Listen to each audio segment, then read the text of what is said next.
y bienvenido a un episodio más de People con dos grandes razones, un lugar en donde hablamos de lo bueno, lo malo y todo lo que anda sucediendo en el área de People y lo hacemos de una manera diferente, transparente y sumamente irreverente. Yo soy Vadi Rebolledo, espero que de aquí te lleves algo que te sirva en tu día a día o te entretenga en algún momento de la semana.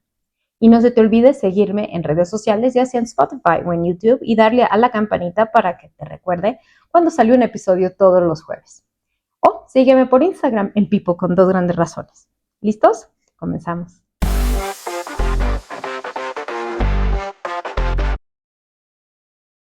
El tema del día de hoy, me gustaría empezarlo con una historia, a ver si les es familiar. Están en la reunión del equipo, va a venir un nuevo proyecto, pero todos ya sabemos quién no va a dar el ancho. Todo el mundo sabemos quién no jala. Todo el mundo sabe quién va a entregar las cosas tarde. Todo el mundo sabe quién no va a hacer las cosas como se debe. ¿Les suena familiar? Sí. Hoy quiero hablar acerca de los low performers. Aquellas personas que pues simple y sencillamente no están dando el ancho. Y cómo la falta de acción por parte de la compañía, por parte de los líderes, cómo afecta no solamente los resultados, sino al equipo y a la larga, no muy larga, la parte de retención, la parte de motivación, la parte de engagement y al final la gran reputación de la empresa, ¿no? Entonces, me gustaría hablar de lo que a nadie le gusta hablar en voz alta. ¿Por qué? Porque es incómodo, ¿no? Porque culturalmente lo queremos evitar por conflicto y eso se ve principalmente en Latinoamérica. No nos gusta hablar del huevón, no nos gusta hablar del que se hace loco. Y entre líderes a veces quieren ser buena onda, ¿no? Y ese buena onda lo dejan pasar, ¿no? No hacemos caso. Es como cuando tenemos en la clase, ¿no? Siempre está el más lentito y entonces todo el mundo lo tira loco, le da el avión y pues si lo ignoramos, pues no está y ya, pues no hay problema. Y muchos líderes así lo quieren y pretenden manejar. El problema es que el silencio cuesta carísimo. El no hacer nada al respecto tiene un impacto importante, no nada más en el bajo desempeño de esta persona, que a la larga no le estamos haciendo un favor, sino esto no es un acto de compasión. Al final, el tomar decisiones es hacer lo justo, pero al no hacer nada es un permiso que se le da al resto de la organización para bajar el ritmo, porque pues si a él no le pasa nada, pues a mí tampoco. Y voy a seguir cobrando, ¿no? Entonces, es difícil tomar acción y no significa que bajo desempeño calle un poco, hay que ser tan ojeta, hay un proceso, ¿no? Y tenemos que hacerlo, pero lo que sí duele y duele muchísimo es no tomar acción, porque el efecto y el impacto es absolutamente garrafastral. Y de eso hablaremos el día de hoy.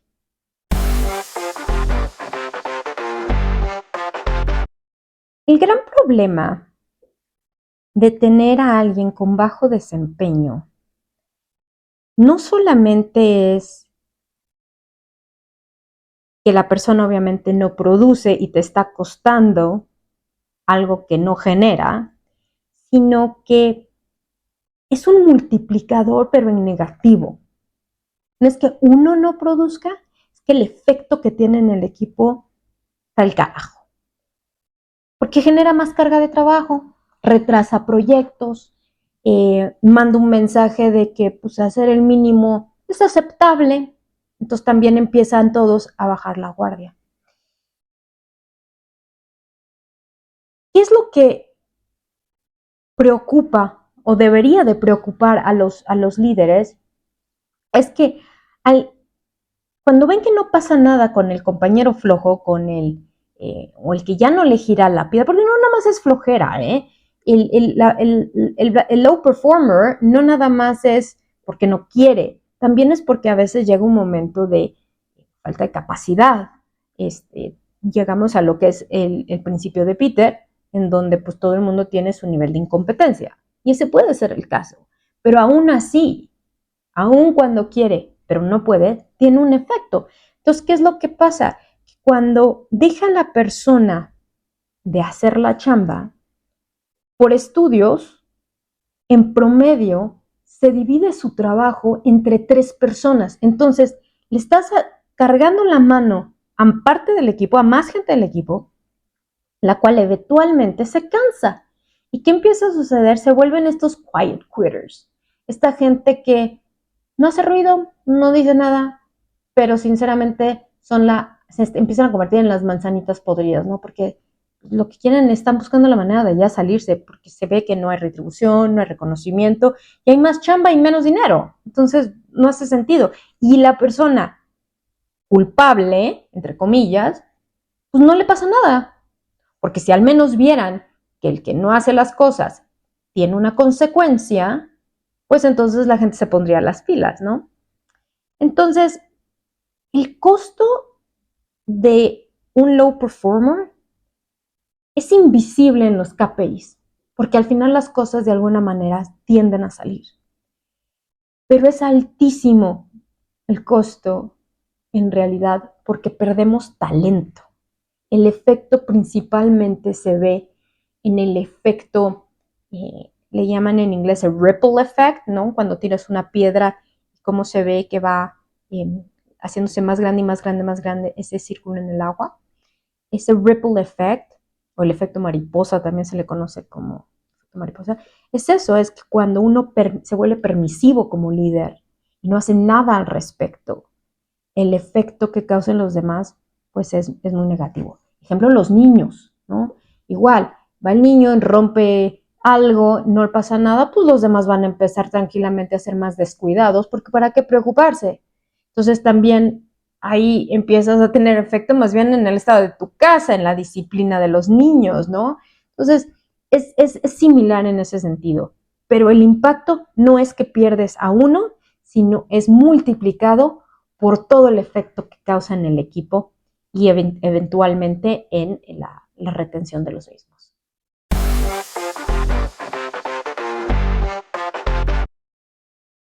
Bueno, ya hablamos de cuál es el efecto, ¿no? Y creo que ya quedó bastante claro, pero no todo tiene que ser negativo. Déjenme ahora darles algunas sugerencias sobre el proceso a seguir para ayudar a estos low performers, entendiendo que empecemos y partamos de este principio. Cuando lo contrataron a la persona, evidentemente lo contrataron porque algo vimos, algo vieron, algo vimos en él. No nada más lo contratamos por su linda jeta. Entonces, si lo contratamos y dio sus resultados durante un periodo razonable y ahorita no está dando el ancho, hay que entender por qué. Ahora, si desde que lo contratas no da el ancho, pues evidentemente, y espero que hayan tomado una decisión inmediata para poder hacer un cambio ahí, porque fue un error de reclutamiento. Sin embargo, la persona ya lleva tiempo en la empresa.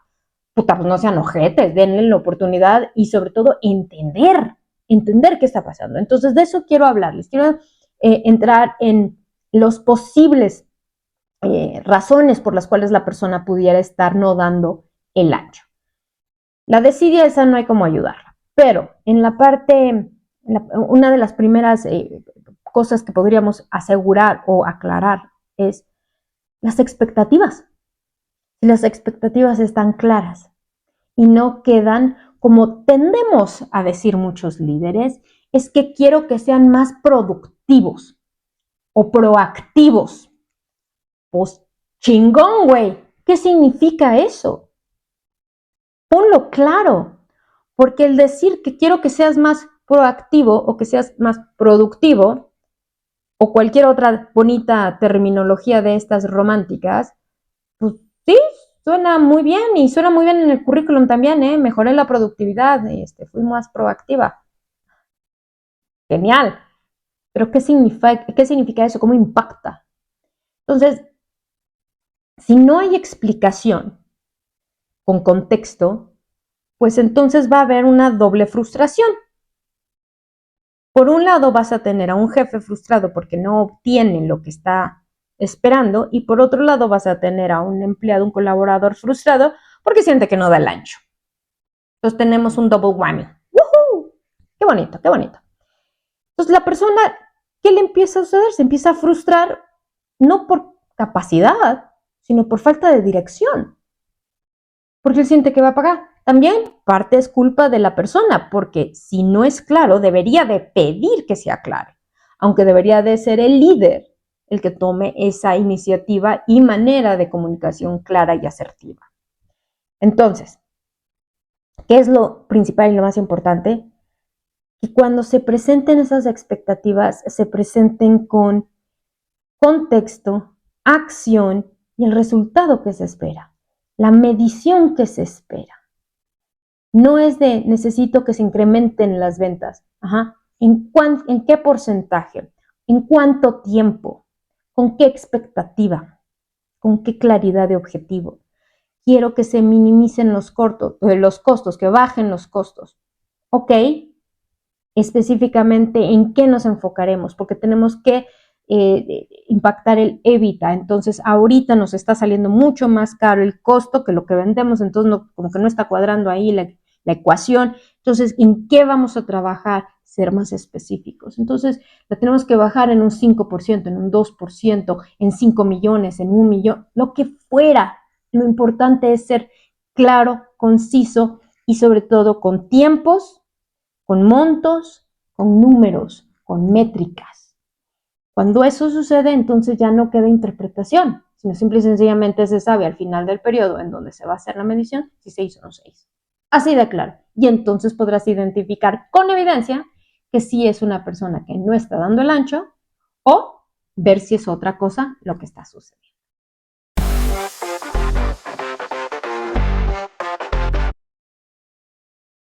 Cuando alguien está fallando, en muchas empresas, dándole el beneficio de la duda, sobre todo porque sabemos que no lo contratamos por idiota, buscan e implementan algo que llaman un plan de recuperación, un plan en prueba, en fin, le pueden poner el título que sea. Básicamente lo que es tratar de ayudar a la persona enfocándonos en aquellas cosas que podemos controlar como empresa, como líderes.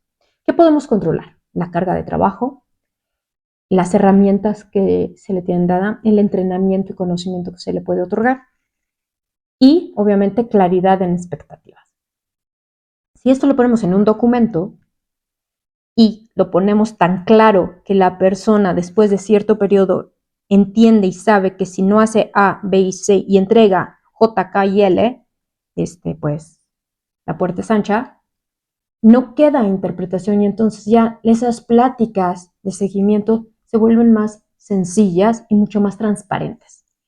Entonces, ¿qué tiende a hacer en segundo, no en segundo lugar, pero otra reacción típica de los líderes es si está fallando, pues entonces es el micromanagement, ¿no? Hay que vigilarlo de cerca, hay que checarle la tarea todos los días, hay que asegurar que les respiremos aquí en el cuello para asegurar que está haciendo bien la chamba y que me diga qué hace y cómo lo hace y cuándo lo hace.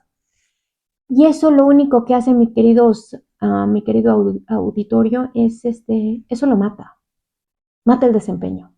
No lo ayuda, no lo genera, no lo fomenta de ninguna manera.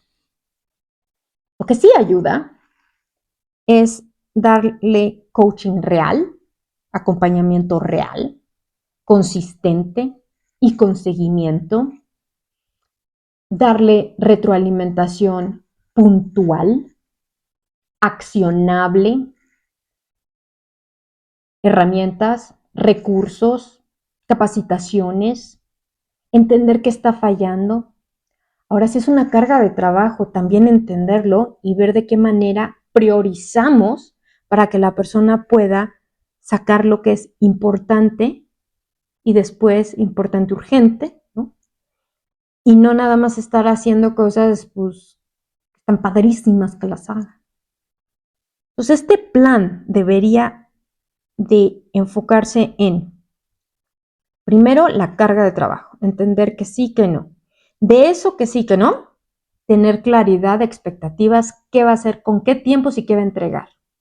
Después viene la parte en donde yo, como líder, voy a contribuir ayudarlo a su desarrollo. Entonces, ¿qué recursos necesita y asegurar que yo me encargue de que los tenga? Y capacitación, si es que hay un gap ahí de entrenamiento, asegurar que tiene el entrenamiento, el conocimiento, lo que fuera que se necesite, lo tenga. Y ponemos tiempos realistas, pero no eternos, porque no podemos estar sosteniendo esto secula seculorum, ¿no? Tienen que haber tiempos realistas, retadores. Ahora,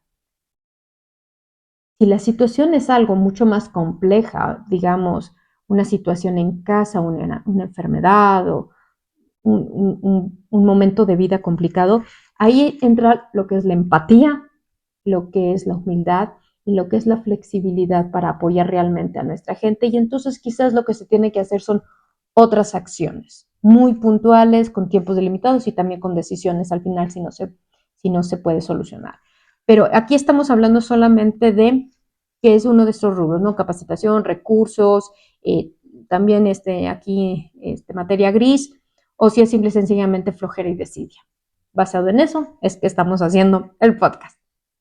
Entonces, si ya tenemos esto establecido, tenemos que poner puntos en donde vamos a hacer chequeos, donde vamos a entrar y hacer una pausa y entender, oye, ¿cómo vamos?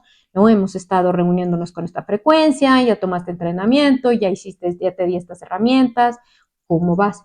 Y los puntos de esos objetivos, de ese hito, ¿no? Se tiene que checar y ver que se estén cumpliendo. Porque si no se están cumpliendo, ¿para qué hacer la sentencia más larga? Ahí se toma la decisión de qué va a proceder, ¿no? Entonces,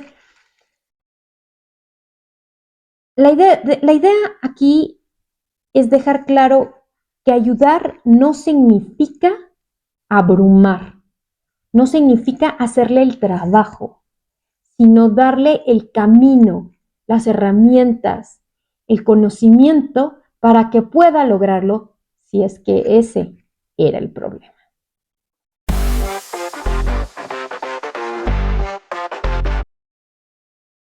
Y ahora viene el punto en donde a todo el mundo le tiembla la mano, se hace pendejo y en donde la mayoría de las empresas fallan. Y es en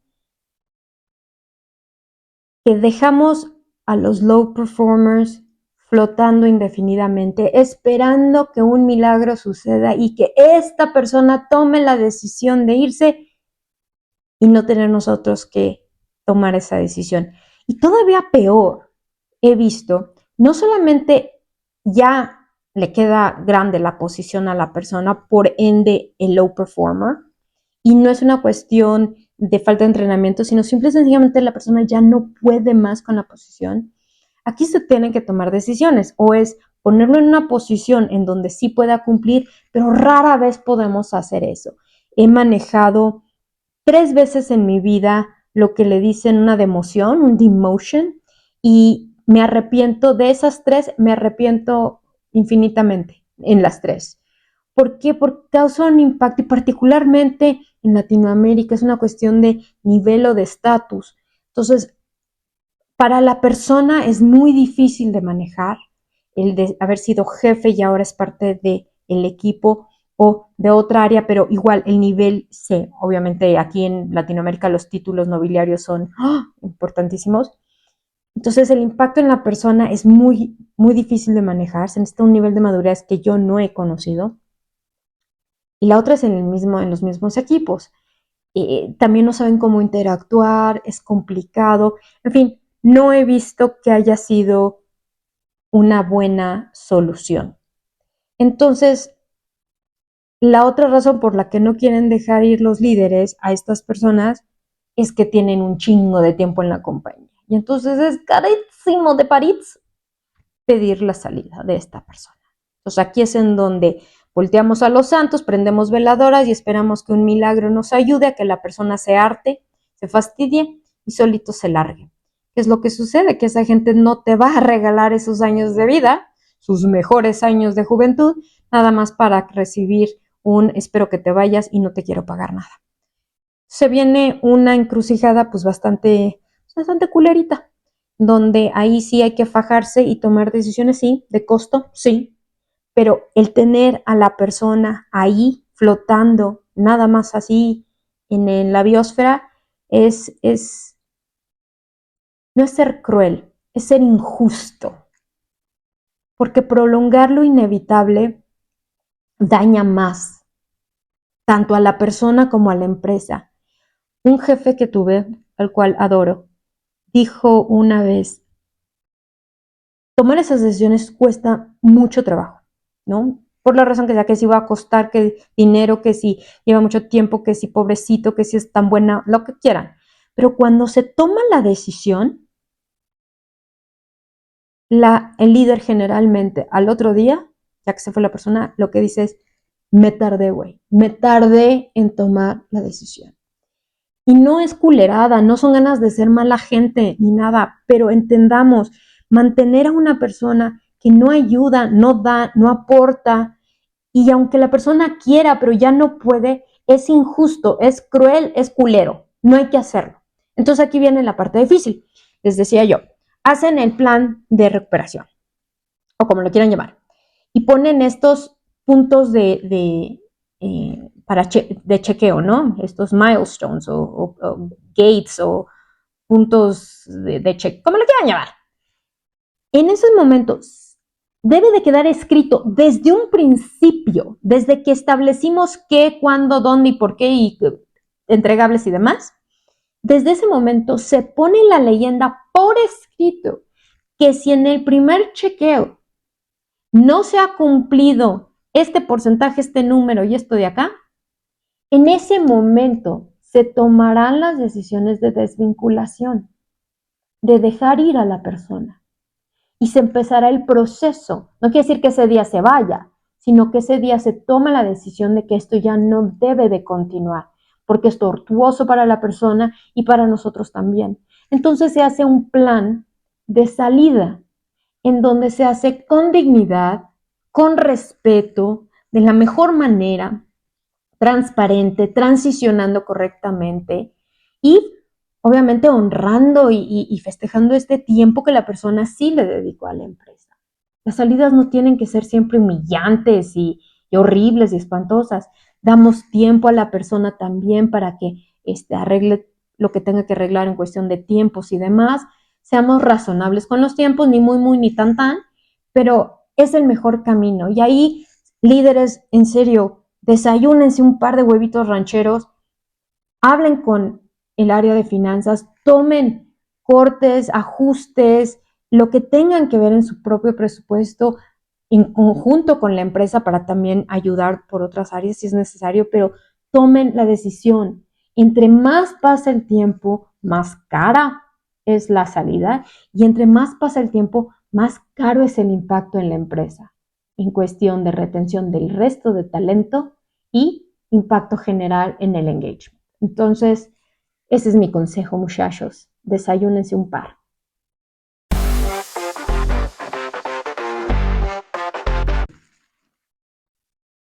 Y ya como cierre, tratando de concluir y de resumir un poquito,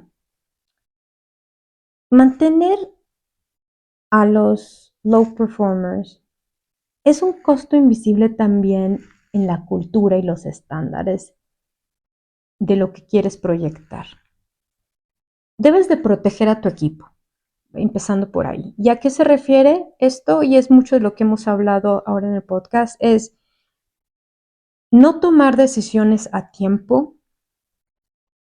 Lo único que le genera a tu equipo es entender rápidamente que aspirar a la excelencia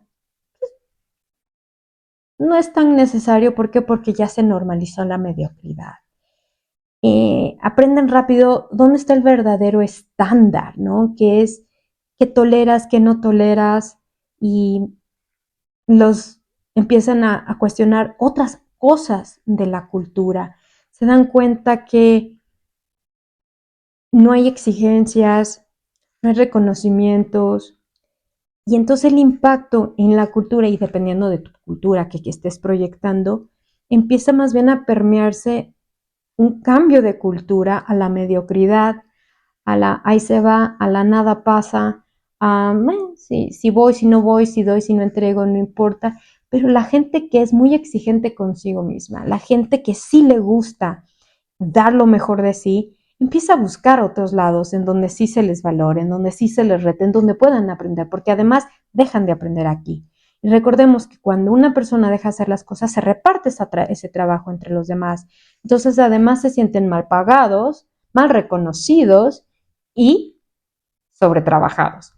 Que bueno, parece que estoy describiendo muchas empresas en México en general, pero ese no debería de ser el estándar. Aquí hablamos del deber ser y a lo que buscamos como área de people fomentar en las empresas. Y también dependiendo de nuestra cultura, ¿no? O la cultura que queramos. Entonces, el impacto no es solamente en el equipo o en el engagement del equipo, se permea más allá y termina impactando a la cultura, termina impactando al, a los estándares que se busca como empresa. Entonces, recuérdenlo, son decisiones difíciles, sí, costosas en muchos casos también, pero mi recomendación o lo que les pido que se lleven de aquí es básicamente tomen esas decisiones después de que ya hicieron lo propio sobre la persona y ayudarla a entender qué es lo que estaba pasando, qué es controlable por partes de ustedes y qué no. A mí me ha tocado dar estos planes de recuperación y cuando la persona lo ve en papel, ellos mismos me dicen, ¿sabes qué? Ni para qué chingarle 30 días, 60 días, 90 días. Olvídalo. No voy a poder. No voy a poder. Sé cuál es mi limitación. No voy a poder. Mejor empecemos a hablar de una salida y cómo podemos hacerlo de la mejor manera. Eso, señores, eso es madurez. Eso es responsabilidad. Y a veces, por miedo, no hacemos o no tenemos esas pláticas. Entonces, líderes, los invito, tomemos la responsabilidad, seamos justos con todo el equipo y no nada más queramos serlos buena onda con aquellos poquitos o aquellos pobrecitos o aquellos que llevan mucho tiempo, etcétera. Con sentimientos de ese estilo terminan siendo grandes daños y grandes pérdidas de dinero para la empresa.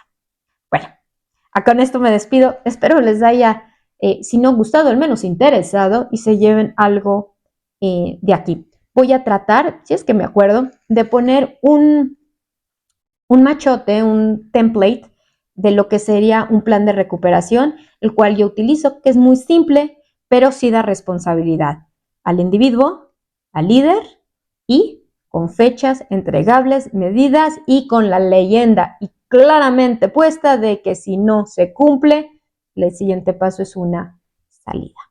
Listo. Nos vemos el próximo jueves. Chao. Si te gustó el episodio, compártelo por WhatsApp o al link Pipo con 2 grandes razones y así lograr que más gente se entere del contenido. Suscríbete en Spotify y activa las notificaciones o en YouTube dale a la campanita para enterarte de todos los episodios de estreno y dale una calificación de 5 estrellas para que más gente pueda encontrarlo. Sígueme en Instagram, Pipo con 2 grandes razones y platícame qué temas te gustaría escuchar.